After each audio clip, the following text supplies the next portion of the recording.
Bonjour mes chers entrepreneurs atypiques, j'espère que vous allez bien. Aujourd'hui, je suis en compagnie de mon ami Alain-Jean Favre qui a, je vais vous dire, un super programme qui accompagne en fait les cadres, mais aussi et surtout les entrepreneurs. Vous savez comme moi que quand on est entrepreneur, on parle dans tous les sens.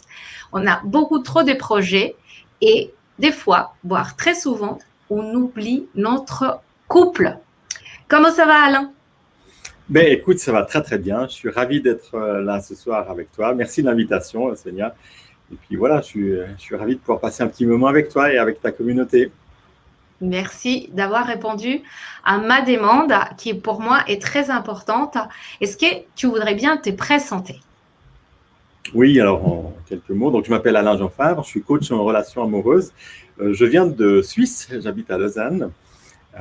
Voilà, je suis marié depuis un certain nombre d'années, depuis 24 ans, 31 ans de vie commune avec une femme et 3 enfants. Entrepreneur aussi, donc voilà, j'ai passablement aussi vécu le challenge de concilier vie professionnelle et vie familiale, vie de couple aussi. Je distingue aussi la vie familiale de la vie de couple parce que parfois on met un peu tout ça dans le même panier, mais voilà, c'est important aussi de se octroyer un petit peu de place pour son couple. Donc voilà, et puis ben, j'ai le plaisir d'accompagner les couples, surtout les cadres et les entrepreneurs, dans leur vie amoureuse pour un maximum de fun dans leur relation. Ah, moi, j'aime bien le fun. Moi, j'adore ça. Ouais. Je me suis posé la question, mais après, je ne sais pas si tu as la réponse, mais est-ce que quand tu es entrepreneur, tu as plus des possibilités de te séparer, de te divorcer, que ton couple finisse un petit peu en cacahuète, comme on pourrait dire, que quelqu'un qui est salarié, qui a une vie standard? Alors, je pense effectivement qu'il y a un certain nombre de facteurs supplémentaires qui viennent s'ajouter à la complexité du couple. Déjà, le couple en soi, c'est pas toujours très simple, mais en plus, quand tu es entrepreneur, donc il y a les horaires, on le sait tous, hein, très souvent, on a des horaires chargés, on est à fond dans notre projet et on a tendance un petit peu à oublier ou à faire passer le couple en dernière priorité, d'autant plus s'il y a la famille. Donc voilà, on essaie de préserver peut-être un petit peu son bien-être personnel, ses enfants, etc. Mais le couple a tendance à passer un petit peu en dernier et ça peut créer un certain nombre de problèmes. Par-dessus ça, il y a peut-être des problèmes d'argent aussi qui viennent s'immiscer quand on est entrepreneur. Voilà, au début, il faut peut-être investir, ça peut secouer un petit peu le couple. La question du stress aussi. Parce que on est peut-être plus stressé, plus fatigué, il y a de la pression, on est peut-être plus aigri, plus sur les nerfs. Et ça, voilà, c'est quelque chose qu'il faut gérer au sein du couple. Donc voilà, et puis pour parler de statistiques aussi, tu me disais, est-ce que ça peut être un facteur? Ce qu'on remarque, c'est qu'il y a un tiers des entrepreneurs pour qui le fait de créer l'entreprise a été un facteur de rupture. Donc 30%, c'est quand même pas mal. Ah oui, c'est beaucoup, hein. C'est vrai que c'est beaucoup. Mais c'est vrai que, bon, moi, ça fait aussi 22 ans que je suis mariée, donc je sais ce que c'est. On a eu des hauts, on a eu des bas, on connaît tout ça, et je pense qu'on ne peut pas l'empêcher, on peut pas empêcher que ça arrive, hein, parce que même nos enfants qu'on aime et qui viennent de nos chairs, on les aime par moments plus, par moments un petit peu moins. Alors, je pense que les couples, ça prend un sacré coup souvent, je dis pas toujours, parce que j'aime pas le toujours, mais souvent, comme tu l'as dit, quand on est en démarrage, il y a le stress. Des fois, notre partenaire nous aime tellement qu'il a peur aussi qu'on s'égoure complètement, qu'on investisse de l'argent et puis ça ne produise pas. Ils reflètent leur peur aussi par rapport à ce que nous, on voudrait faire. Mhm. Et ça, je pense que tu dois avoir souvent ce genre de remarques. Oui, tout à fait. Donc, il y a les peurs du conjoint. Puis, parfois, on oublie aussi, nous, en tant qu'entrepreneurs, de se mettre à la place du conjoint. Il a toujours l'impression de passer en dernier lieu. Voilà, notre stress, notre mauvaise humeur, peut-être qu'il y a certains moments quand il y a des lancements ou quand il y a des périodes un petit peu plus chaudes. Voilà, ça forcément que ça a un impact, notre disponibilité. Voilà, et le rôle du partenaire est vraiment très important. Déjà, c'est intéressant de nous mettre à sa place pour essayer de comprendre qu'est-ce que lui ressent. Mais c'est aussi important d'avoir son partenaire qui soutient notre projet et qui nous aide avancer dans ces projets d'entrepreneur parce que c'est des longues aventures, c'est pas tout simple. Et quand on est à deux, quand on se sent soutenu, eh ben, c'est aussi un atout sérieux pour notre business. Ouais, je suis d'accord avec toi. Moi, je m'en souviens que quand j'ai organisé la première journée de l'audace, j'ai vraiment beaucoup travaillé. Et quand j'ai fini, je me rappelle que mon mari m'a dit, je suis contente que ça soit fini parce que on ne te voyait plus. Et pourtant, je fais vraiment attention à passer du temps avec mes enfants.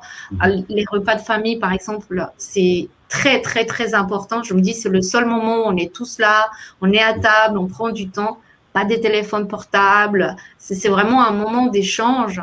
Alors, je me dis, même si nous, qui sommes un peu ce qu'on pourrait appeler le développement personnel, mais on va dire plus des prises de conscience de qui nous sommes, ce qu'on aime, ce qu'on fait, on se retrouve dans ces tourbillons de on travaille dès lundi à dimanche, tu l'as dit, il y a un lancement, il y a un événement, et on part là-dedans.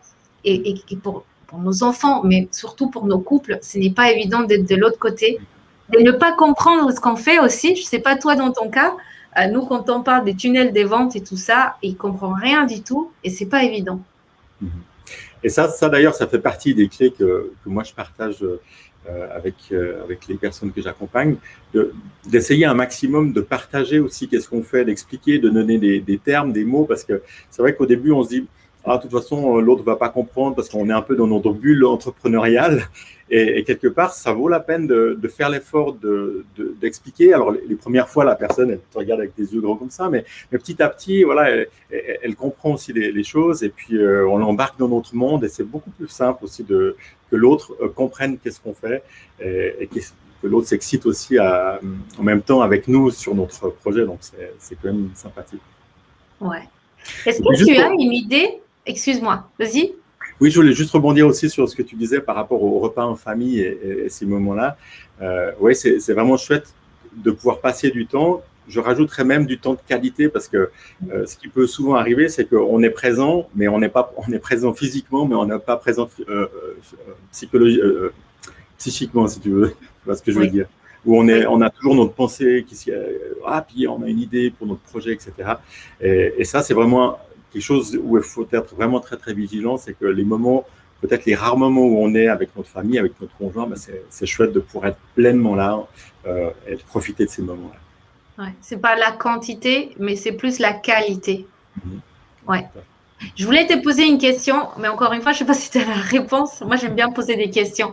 Est-ce que par rapport au pourcentage, est-ce que toi qui es là-dedans, tu as une idée de combien de pourcents des gens sont heureux? Est-ce qu'il y a un pourcentage aussi par rapport à, je ne sais pas, à des couples heureux, pas heureux? Est-ce qu'il y a plus de séparations qu'avant?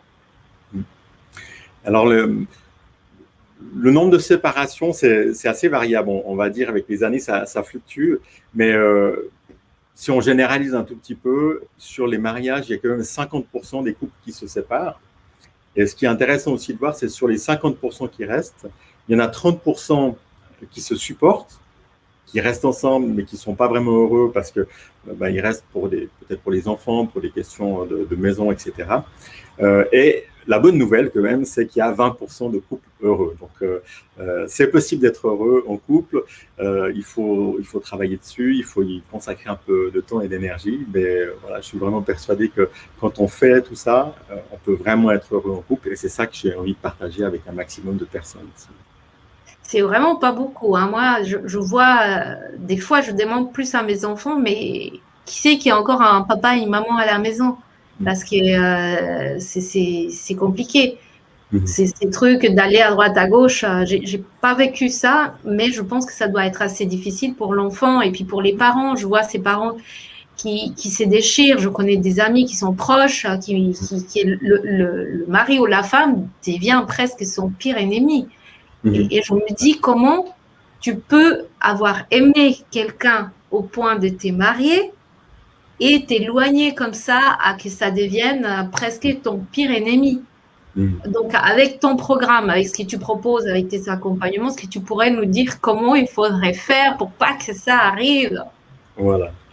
Mais en fait, quand tu regardes, si tu fais la liste de tout ce qui peut créer des problèmes dans le couple, que ce soit la disponibilité, la répartition des tâches ménagères, le sexe, les problèmes d'argent, la belle famille et tout, l'éducation des enfants.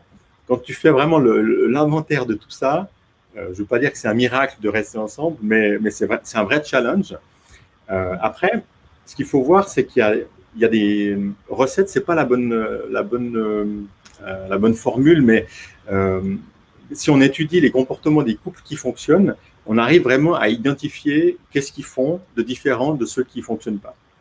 Et c'est voilà, ça se passe au niveau de la communication, ça passe au niveau de prendre en compte les rêves de chacun, ça passe aussi par se connaître soi et bien connaître son partenaire. Quand on met ces fondations solides, après la vie de tous les jours est beaucoup plus simple et c'est comme ça aussi qu'on peut durer sur le long terme. C'est ce que moi j'appelle un projet de couple. Souvent on se dit un projet de couple, c'est on va construire une maison, on va partir en vacances. Pour moi, un projet de couple, c'est vraiment de mettre en place les fondations pour que ton couple, il dure sur le long terme. Et voilà, encore une fois, il y a des recettes, il y a des techniques, il y a des méthodes. Et c'est ça que je partage, entre autres, dans mon programme. D'accord.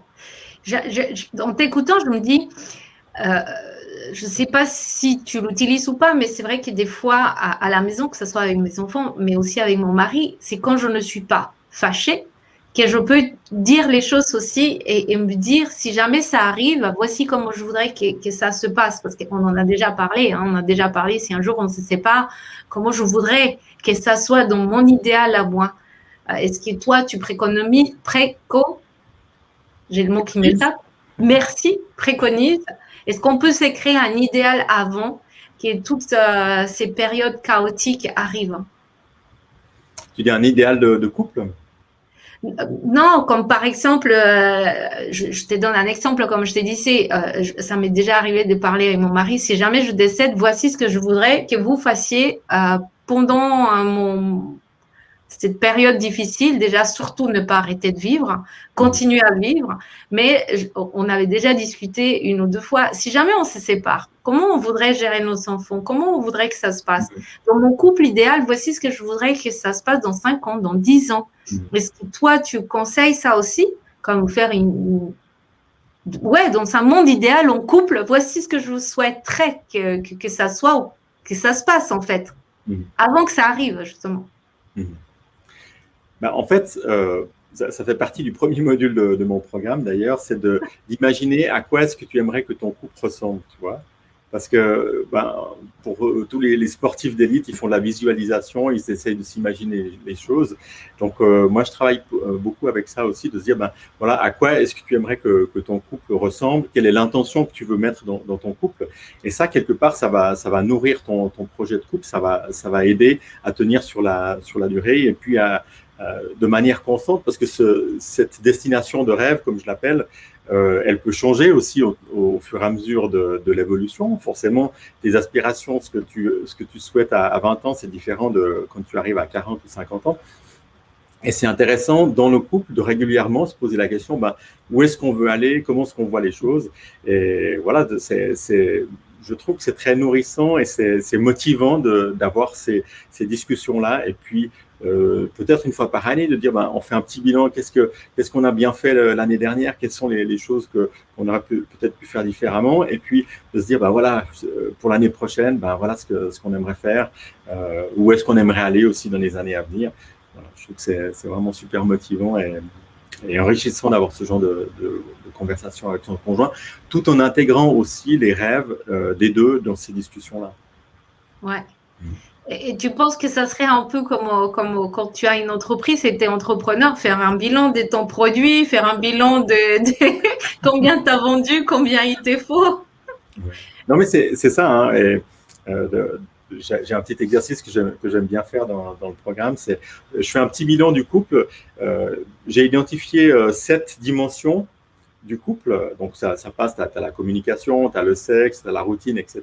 Et puis, tu te fais un petit check-up rapide de où est-ce que tu en es aujourd'hui. Et ça te donne très rapidement aussi les points de vigilance de dire, voilà, s'il y a vraiment un endroit où on va dire qu'il y a des possibilités d'amélioration, c'est important de les prendre en compte.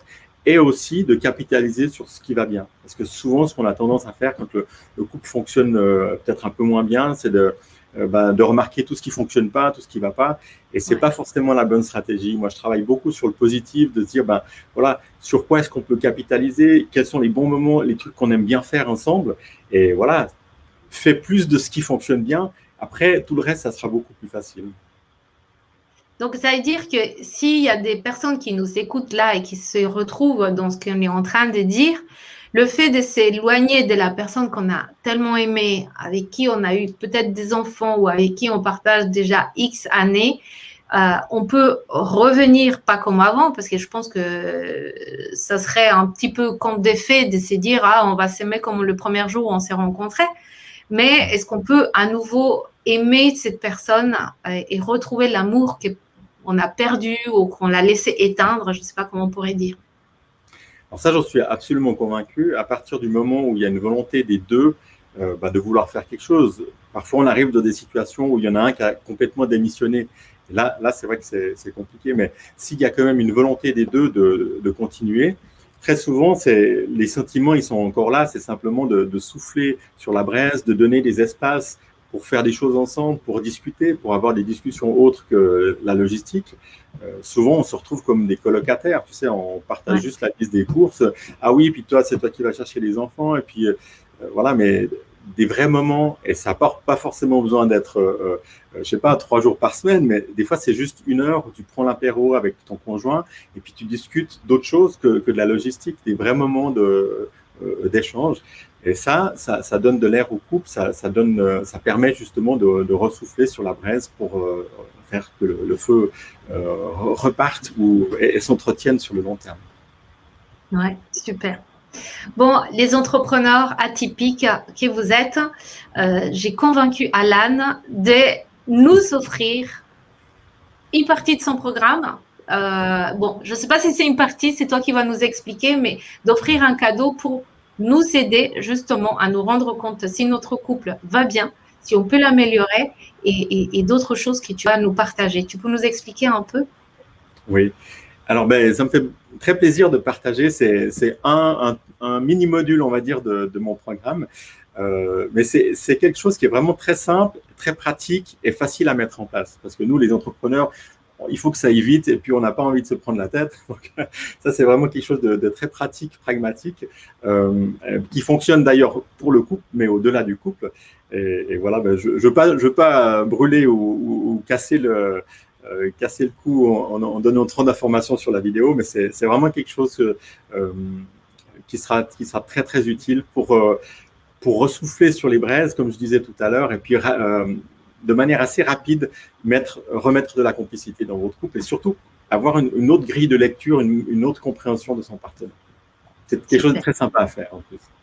Ouais, j'ai hâte de le découvrir. Mais il n'y a pas que ça. Il n'y a pas que ça. J'ai dit à Alan, et si jamais ce module-là que tu vas nous offrir nous intéresse, est-ce que tu ne pourrais pas nous offrir un petit rabais, un petit truc? Et il a été d'accord. Voilà. Oui, alors j'aime beaucoup Sonia et je suis persuadé que toutes les personnes qui font partie des entrepreneurs atypiques voilà, partagent les mêmes valeurs que toi et du coup les mêmes que moi aussi. Voilà, j'ai le plaisir d'offrir 20% sur le prix de mon programme voilà, à toutes les personnes qui seraient intéressées. Super. Alors, je ne sais pas comment vous allez le retrouver. Il y aura sûrement des explications, soit tout de suite après cette présentation, soit en lien dessous. Mais vous allez trouver facilement cette vidéo qu'Alan nous partage. Je voudrais vraiment, vraiment, vraiment, si c'est possible de votre côté, de nous laisser qu'est-ce que vous avez appris ou qu'est-ce que vous avez revu ou qu'est-ce qui a fait dans votre couple, parce que pour nous, c'est important de savoir est-ce que ce qu'Alain vous propose, c'est ce que moi je vous propose, ça a vraiment de l'importance pour nous les entrepreneurs. L'idée, c'est d'améliorer notre vie, de la faciliter et que l'écologie autour de nous, il soit de mieux possible. Ouais. Et peut-être juste, il y a un message que j'aimerais vraiment faire passer, peut-être que c'était, vous l'avez retrouvé tout à l'heure, mais j'aimerais insister là-dessus, c'est qu'on peut vraiment apprendre à être heureux en couple. Moi, je suis aussi passé par là parce que je suis entrepreneur hyper actif, je fais 50 000 choses à la fois. Et effectivement, à un moment donné, j'avais mis mon couple pas à la bonne priorité. Et forcément, on s'éloigne un petit peu, on s'est éloigné avec ma femme. Et quand bien même on s'engueulait pas, voilà, on cohabitait relativement bien, mais on s'était vraiment éloigné. Et après, quand on veut se rapprocher, remettre de la complicité, remettre de l'amour dans la relation, eh bien, souvent, on a tendance à faire des choses de manière intuitive, puis l'intuitif, ça fonctionne pas très très bien. Donc, moi, j'ai vraiment étudié énormément de choses, j'ai testé plein de choses aussi dans mon couple et puis avec d'autres personnes. Et je suis vraiment convaincu qu'en mettant les bonnes choses en place, on arrive à être pleinement heureux dans notre relation. C'est ce que je vis aujourd'hui et c'est ça que j'ai vraiment envie de partager avec un maximum de personnes. Donc voilà, oui, on peut apprendre à être heureux en couple. Voilà, je vous ai mis le lien là, comme ça, vous le voyez direct. Vous pouvez contacter Alan. Il est dans le groupe Entrepreneur Atypique, donc n'hésitez pas à poser des questions. Bah, merci en tout cas pour ton temps. C'est super, vraiment super, super, super sympa. Merci à toi, Sonia, de l'invitation. Et puis, bonne continuation à tout le monde. Merci. À bientôt. Bye. Ciao, ciao. Comment ne plus souffrir du manque de communication? Pourquoi est-ce qu'il est parfois si difficile de se comprendre? Est-ce que vous rêvez de retrouver ces moments de complicité des premiers jours? Bonjour à tous. Tout d'abord, bravo. Bravo de prendre votre couple en main et d'y consacrer un peu de temps et d'énergie. Vous faites partie du peu de personnes qui passent à l'action. Ça, c'est vraiment génial et je vous en félicite. Je suis impatient de partager avec vous 5 éléments connus par plus de 11 millions de personnes et qui sont à la base d'une relation durable. 5 éléments que tous les couples heureux utilisent au quotidien. Ce que vous allez découvrir est en fait très simple et vous pourrez l'utiliser immédiatement avec votre conjoint, donc restez bien jusqu'à la fin de cette vidéo. Mais avant tout, je vous emmène en voyage. Vous m'accompagnez? Bavon Javour. Avec ce qu'aveu vous m'aveu qu'avon prabonavé? Est-ce que ça vous est déjà arrivé de voyager et qu'on s'adresse à vous dans une langue que vous ne connaissez pas comme maintenant? Vous êtes d'accord que ce n'est pas très agréable parce qu'on n'y comprend rien? Vous allez me dire, c'est quoi le rapport? Alors Gary Chapman, qui est un célèbre conférencier et spécialiste du mariage, nous dit la chose suivante.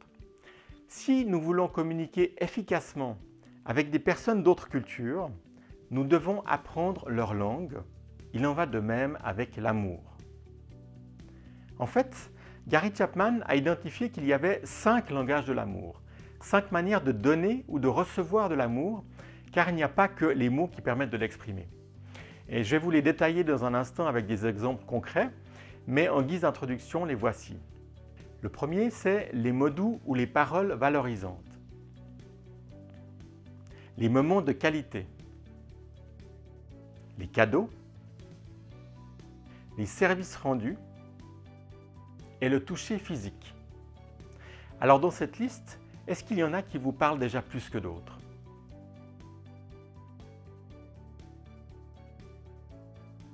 Gary Chapman a constaté que chaque individu avait en général 2 langages préférés et quand votre conjoint s'adresse à vous avec votre langage préféré, c'est génial. Ça permet de combler votre besoin d'affection et de remplir ce qu'il appelle votre réservoir émotionnel. Le hic, c'est que les 2 partenaires expriment rarement leur amour de la même manière. Et quand votre conjoint ne parle pas votre langage, vous ne vous sentez tout simplement pas aimé. C'est entre autres ce qui fait qu'avec le temps, vous ne vous sentez plus nourri par la relation, votre réservoir affectif est vide, vous êtes tout simplement à sec. Alors quelles sont les clés pour remplir ce réservoir? En fait, c'est très simple. Il s'agit dans un premier temps de comprendre comment fonctionne votre partenaire et comment vous fonctionnez, c'est-à-dire quels sont vos langages préférés. Ensuite, il s'agit de les utiliser subtilement au quotidien pour combler ce réservoir affectif. Ça fait partie des secrets importants à connaître pour faire durer votre couple. Alors je suis sûr que vous êtes impatient d'en savoir plus et de découvrir quel est le langage préféré de votre partenaire ainsi que le vôtre. On va voir tout ça. Allez, c'est parti!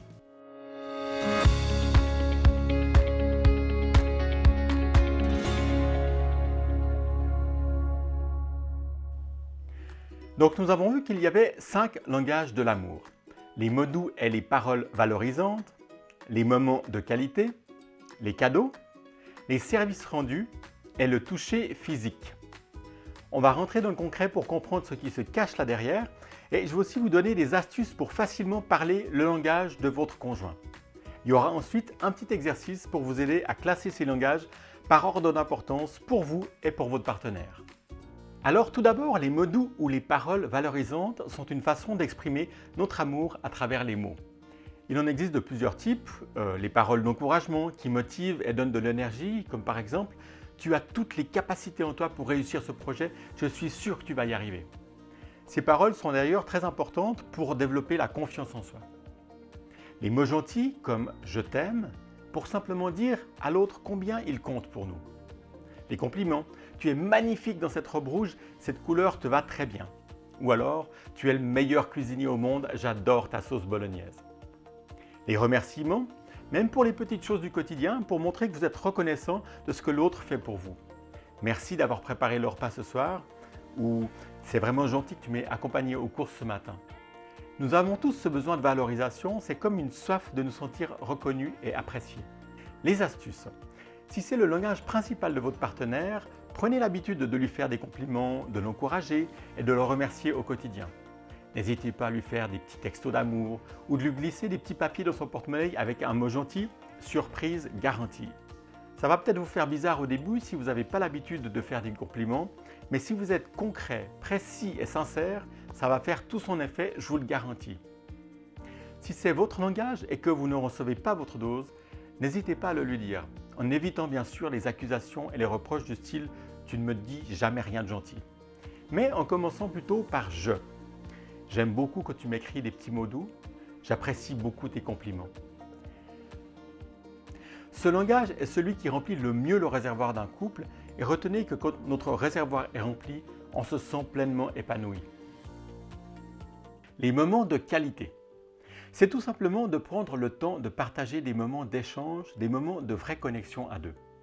Alors attention, ce n'est pas juste d'être ensemble dans la même pièce, mais il s'agit d'être pleinement attentif à l'autre, de le regarder et de l'écouter.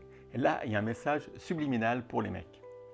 Quelque part, peu importe l'activité, ça peut être un dîner romantique aux chandelles ou un week-end en amoureux, mais aussi des choses toutes simples comme un cinéma, une balade en forêt, feuilleter un album de vacances ou encore une discussion à table. L'intérêt est de se construire une banque de souvenirs agréables. On y reviendra plus tard dans le programme, mais ça c'est super important. Il faut souligner que c'est quelque chose qui se joue au quotidien. Alors bien sûr, c'est chouette de faire parfois une escapade qui sort de l'ordinaire, ça change la routine, mais imaginez de remplir votre réservoir à essence qu'une seule fois par année. Dans ces conditions, vous risquez rapidement de tomber en panne. Et pour vous donner un exemple personnel, je suis plutôt du type hyperactif avec toujours 15 000 choses à faire et il fut un temps où à peine arrivé à la maison, je repartais illico presto à mes activités. Je dois dire qu'on avait tendance à se croiser avec ma femme et nos discussions se résumaient à échanger un peu sur la logistique familiale plutôt que de passer des moments de qualité ensemble. Mais depuis que j'ai réalisé que c'était l'un de ses langages principaux, eh bien je prends le temps de passer ces moments avec elle. Par exemple, ma femme adore quand on cuisine ensemble ou quand on se prend simplement un moment pour discuter de choses et d'autres sur le canapé. Au début, j'avais l'impression de perdre mon temps parce qu'il n'y avait pas vraiment d'objectif à ces discussions. Il n'y avait rien à résoudre, rien à débattre, ce qui peut parfois sembler sans intérêt pour un homme. Mais maintenant, je prends un réel plaisir à simplement me poser sur le canapé avec ma chérie, à siroter une bière et à parler de tout, de rien, de sa journée, de nos projets. Nous nous sommes aussi trouvé une activité sportive qui convienne aux deux et désormais le samedi matin, c'est notre petit moment de qualité que nous partageons ensemble. Les astuces maintenant. Si c'est le langage de votre conjoint, quand il rentre du travail et qu'il a envie de vous parler, prenez le temps. Posez votre téléphone, lâchez tout pour un moment et surtout ne l'interrompez pas. Si c'est le vôtre, demandez à votre conjoint 5 activités qu'il aimerait faire avec vous et organisez-les. C'est en général le plus apprécié des langages de l'amour.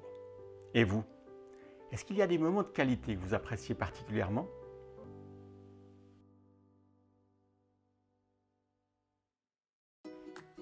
Les cadeaux.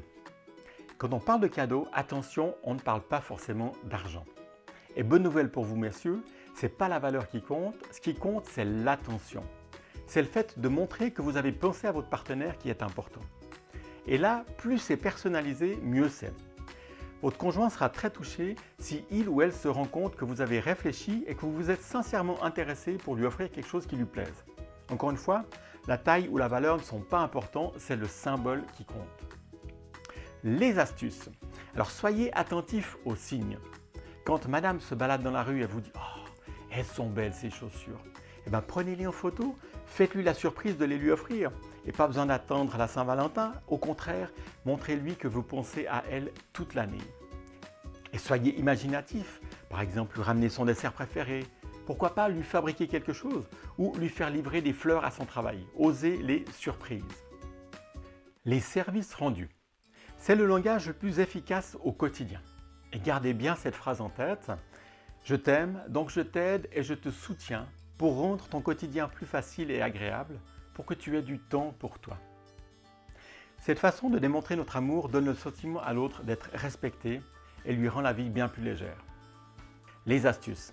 Alors les hommes tout d'abord, pour apprendre ce langage, ça implique de dépasser le cliché de la femme au fourneau et de l'homme au boulot. Et selon ce qu'on a vécu avec nos propres parents, c'est pas forcément facile.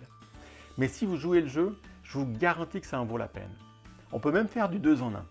Par exemple, lui rendre service en allant faire les courses avec elle pour l'aider à porter les choses lourdes. Et c'est aussi une occasion de passer un moment de qualité tous les deux en s'arrêtant en cours de route pour prendre un café. Et plutôt que de voir ça comme une contrainte, voyez-le comme une subtile déclaration d'amour. Dressez la liste des demandes que vous avez reçues ces dernières semaines et piochez dedans. En plus, si vous le faites de manière spontanée, là, c'est le succès garanti. Et pour les femmes, expliquez-lui donc en quoi c'est important pour vous de vous sentir soutenu et surtout montrez-lui que de descendre les poubelles, c'est un choix qu'il doit faire, ce n'est pas une contrainte que vous lui imposez. Finalement, soyez indulgente.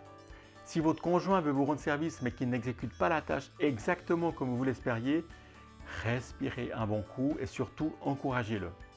Sachez que toute critique mal formulée aura pour effet de le décourager à recommencer car ça touche son ego. Et c'est un homme qui vous parle. Le toucher physique. On ne parle pas forcément de sexe, quoique. Il s'agit des baisers, des caresses, de regards tendres, de gros câlins, de massages, de mains passées dans les cheveux sur le canapé, de se tenir bras dessus, bras dessous dans la rue. C'est évidemment un moyen puissant de démontrer son amour. Alors les astuces. Attention, ce qu'il vous plaît n'est pas forcément ce qui plaît à votre partenaire. Et dans ce domaine, votre conjoint est donc votre meilleur professeur. Soyez attentif à lui faire plaisir et surtout demandez-lui. Le toucher physique est d'ailleurs un excellent prélude. Pour la petite histoire, c'est mon langage principal. Et le jour où j'ai compris ça, ça expliquait pourquoi quand on se couche le soir, j'ai besoin de venir me coller à ma femme, de sentir le contact physique.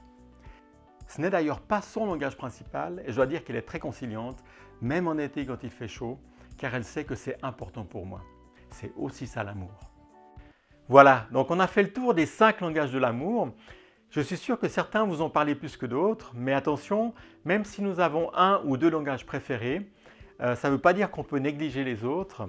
En plus, avec le temps, il se peut qu'on change. Donc, restez attentifs, soyez ouverts et j'ai envie de vous dire, soyez polyglottes. Ce qu'il faut retenir, c'est qu'on n'a pas les mêmes préférences que son conjoint. Et comme on a tendance à donner de la manière dont on aimerait recevoir, il est très probable qu'à un moment donné, on ne soit plus sur la même longueur d'onde. Donc, assurez-vous de remplir le réservoir affectif de votre conjoint au quotidien et le vôtre également en exprimant clairement quels sont vos besoins. Et si vous appliquez ceci, je vous garantis que votre relation va évoluer vers une toute autre dimension. Ces langages de l'amour sont valables en couple, mais aussi avec les autres membres de votre famille, vos amis et vos collègues. Donc amusez-vous dans les jours à venir à deviner quels sont leurs langages préférés. Et n'hésitez pas à leur faire des surprises ou une petite attention dans leur langage. Vous verrez, ça leur fera vraiment super plaisir. Avec ce programme pour les couples, vous recevez également un carnet de route que vous pouvez télécharger. Il contient un résumé des modules ainsi que des exercices et il y a notamment un exercice que vous pouvez faire pour aider à classer vos langages préférés par ordre d'importance. En fait, c'est très simple. La première question à se poser est comment avez-vous l'habitude d'exprimer votre amour? Si par exemple vous lui offrez régulièrement quelque chose, votre langage préféré est les cadeaux. Si vous avez tendance à lui faire des câlins, à être très tactile, votre langage préféré sera le toucher physique. La deuxième question est qu'est-ce que votre conjoint fait ou néglige de faire et qui vous affecte particulièrement? Ce qui vous touche le plus définit votre langage principal. Et la dernière question est qu'est-ce que vous demandez le plus souvent à votre partenaire? La réponse vous donnera une piste sur ce qui fait que vous vous sentez le plus aimé. À l'aide de ces questions, classez ces 5 langages par ordre d'importance de 1 à 5 pour vous et faites le même exercice en essayant de deviner l'ordre d'importance pour votre conjoint. Ensuite, sur une échelle de 1 à 10, estimez à combien est rempli votre réservoir affectif. Est-ce qu'il est rempli à 1, à 5, à 10, à 8? Et notez la réponse dans le carnet de route. Essayez aussi de deviner à combien est rempli celui de votre partenaire aujourd'hui. Pour terminer, réfléchissez à une chose simple que vous pouvez mettre en place immédiatement pour faire grimper ce chiffre à la note supérieure. Alors à vous de jouer et passer à l'action. J'espère que vous avez aimé cet extrait du programme et si vous voulez en savoir plus, contactez-moi, vous avez les informations sur le site internet. Pour terminer, pensez à donner de l'amour à vous-même également. Si votre langage préféré est le toucher physique, offrez-vous de temps en temps un petit massage. Si votre langage est les moments de qualité, prenez le temps de faire une activité que vous adorez. Soyez cool avec vous-même. On revient là-dessus dans le programme, mais désormais, considérez-vous comme votre propre VIP. Et un VIP, on s'en occupe bien. Alors prenez bien soin de vous. On se retrouve dans une prochaine vidéo. Ciao!